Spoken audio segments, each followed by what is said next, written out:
There is no such thing as too much ego. There is such a thing as misplaced ego. Yes. If one's ego is to control others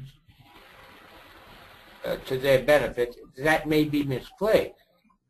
But think carefully, my friend. To be on a path to become God requires a bit of ego. Yeah, you don't seem to me to be a very ego-less person yourself. You're saying I'm not an egotist, or I am? That you bordering towards am. Bordering. What? Am. In the nicest possible way. Oh, that's fine. No, I totally agree with you. I'm totally in love with myself. You can tell by the amount of money I spend on dentists. I can confirm that. Mm. And t-shirts. Huh? And t-shirts. Ah, this t-shirt here. Oh God, it's all worn out. I was doing some reading last night in Mooney Sedu about the moon, and he was, the group was speaking about vampirism.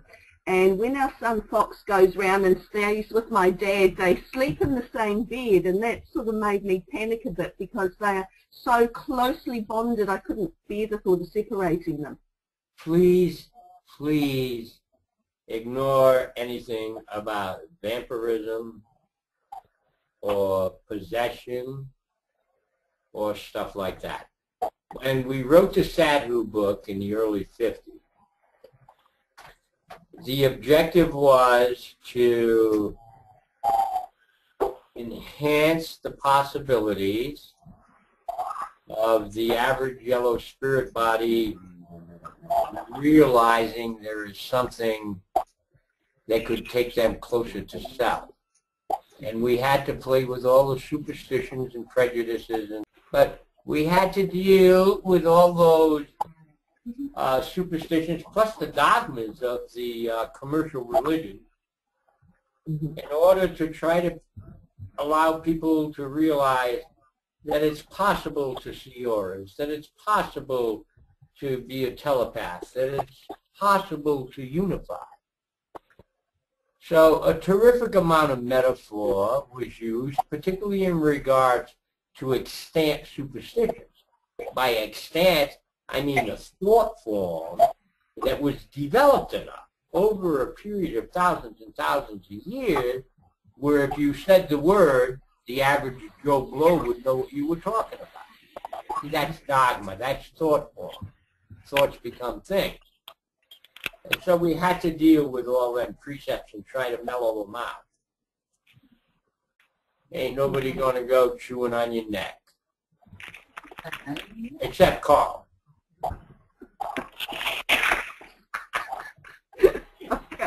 So in that Mooney book on the Temperance card, Yeah, go ahead. Yeah, the picture there shows the young fellow with the two maidens, and the implication is some form of choice between right or wrong or one or the other, and then in the text it goes on to talk about the rebirth stuff. You are so naive, Carl, with all these correct answers you give me all the time, and all this wonderful insight. You have not recognized polygamy in thought? What? Polygamy in thought. Oh, okay. That's what the card's about. Oh, well, that makes sense then, because It's about I mean, there's nothing wrong with chewing gum while you're walking.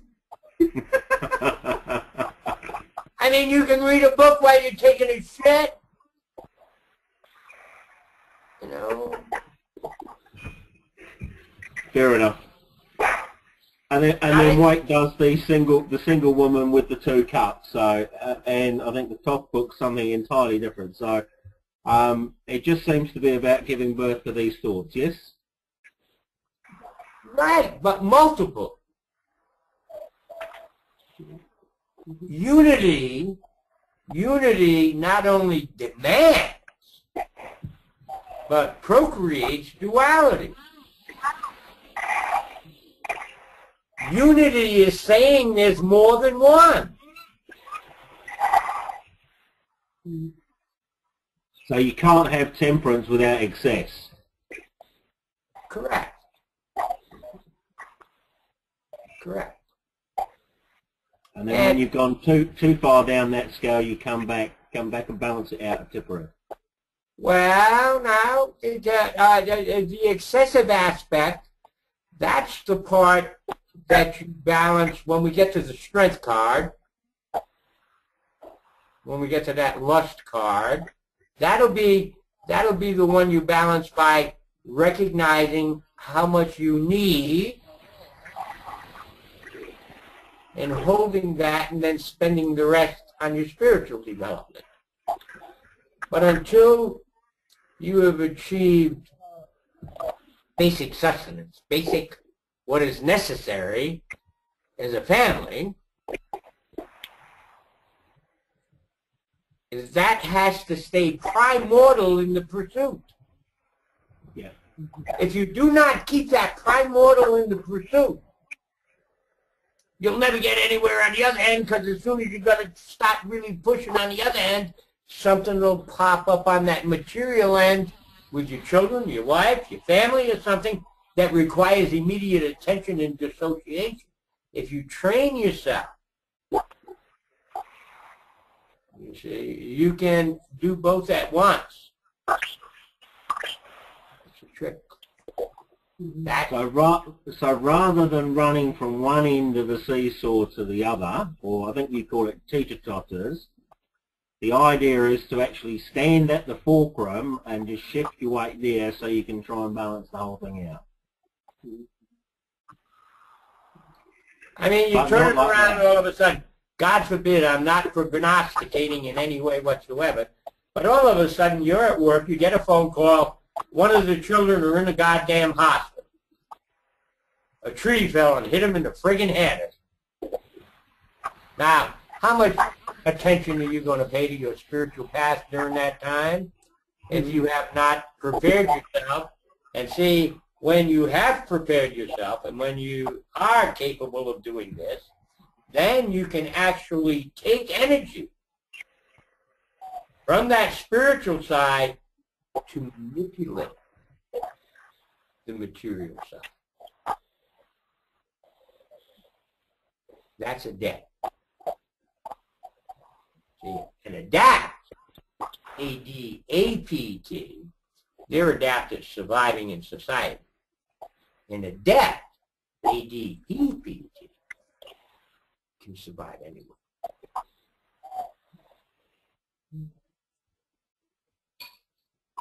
It's a hard place psychologically.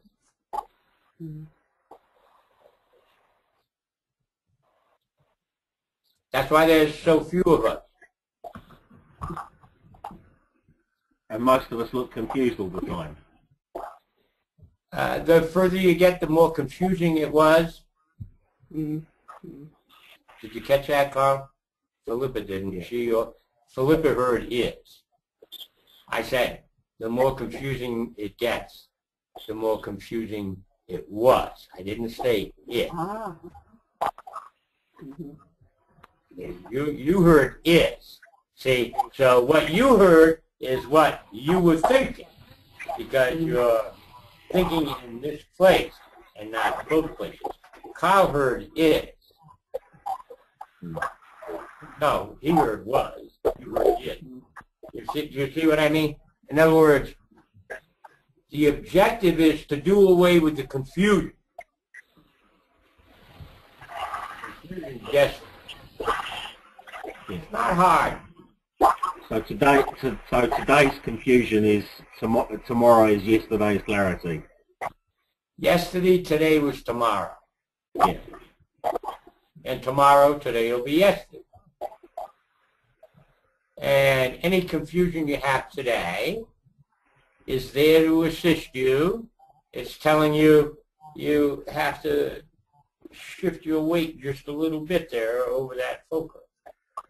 That's all. Mm-hmm. It's just saying, move a little bit. I say that's what you do. You develop the ability to move a little bit from here to there and stuff, and so you slowly start to wait and keep the thing level, and things start getting just fine. Yeah. Now we managed to order the Principles of Hermetics by Dion Fortune, and a hard copy of the Mooney Quintessentials of Hermetics. Mm-hmm. And I also found something else which I can't remember off the top of my head. But the DVD you recommended, I couldn't get. They wouldn't export it out of the States. Well, I've been really enjoying reading the Mooney Sedu book, and I said to Carl, I almost go into a type of trance as I'm reading it. It's the strangest sensation. My question always is, did you understand the introduction?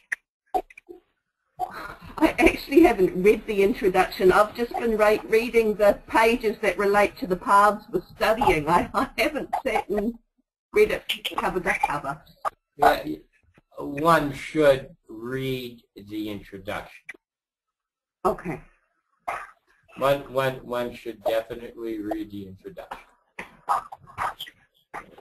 I mean, reading the introduction, one should read the introduction. Oh, God. It is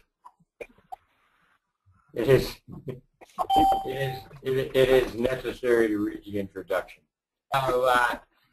He said that none, our last pathway, was basically dealing with, two things at once and accepting or rejecting one or the other. And I was saying, no, you got to do both at once. You got to do both at once. Mm-hmm. Both. Mm-hmm. The concept of unity means there's more than you. Mm-hmm.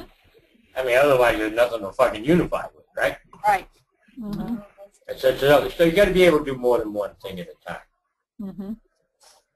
So it's naturally suited to the male of the species. Naturally suited to the male.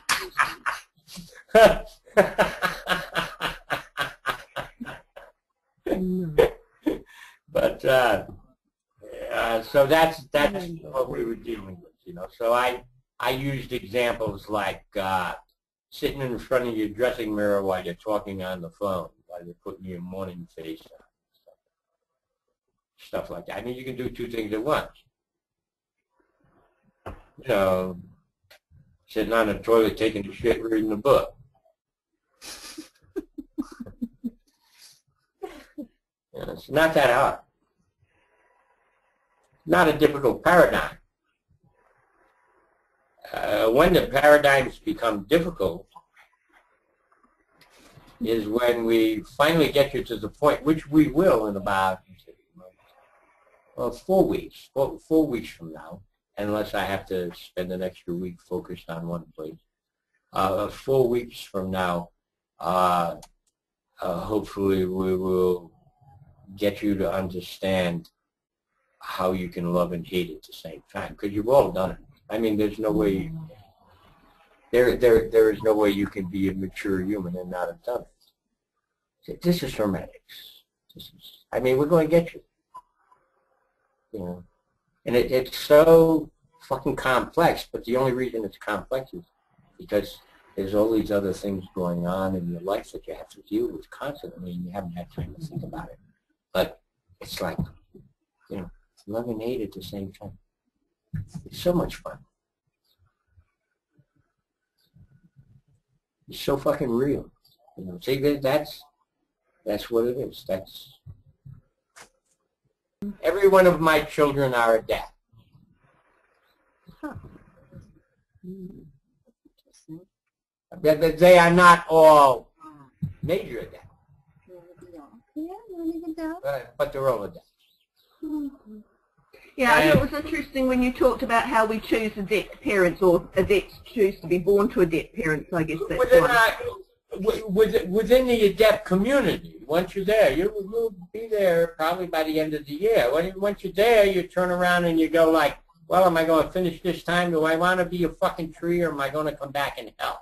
Well, if you're going to come back and help, you know, you start deciding even before you go into transition, well, where would be the best place where I could help? And so it's like, you may say, well, I could help in Bali. And so what type of help are you going to be supplying in Bali? Well, if you were going to be supplying the help, trying to bring the Muslims, the Hindus, and the Christians together, you would want to be an influence in at least one of them groups,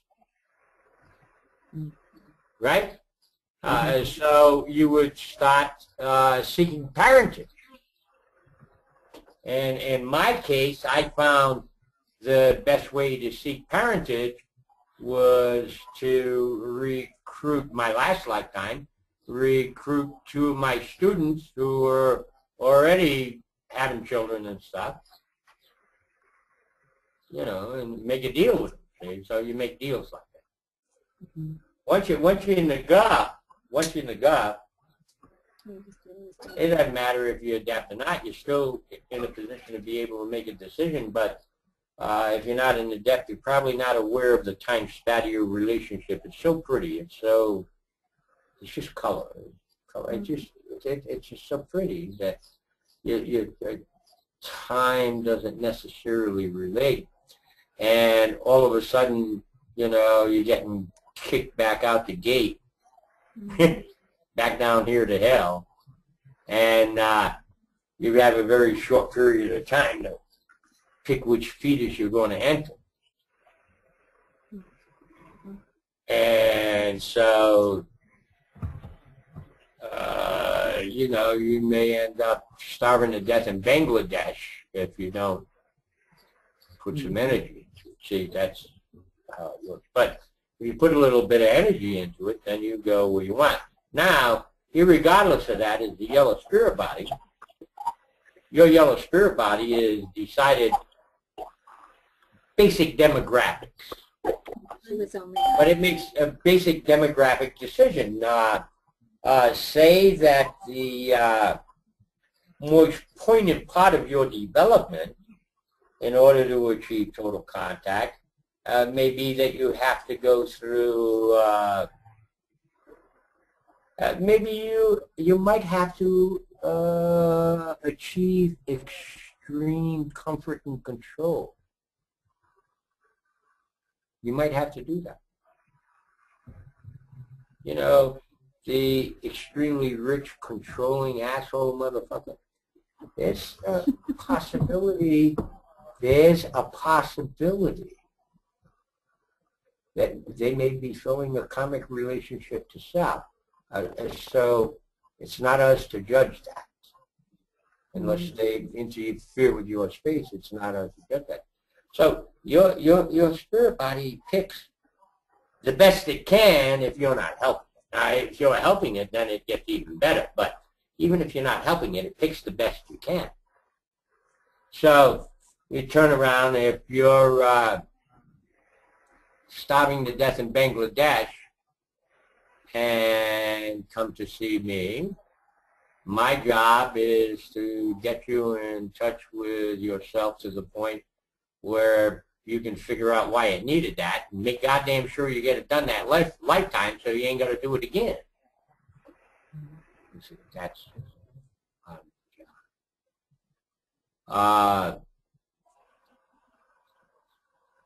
the demographics are valid. I frequently have, no offense, Terry Beth, I frequently have problems with people, particularly in the New Age climate in the United States, that get so far into Eastern philosophy that they reject Western dogma. Well, you see, somehow the job of all of us is to get the two of them together.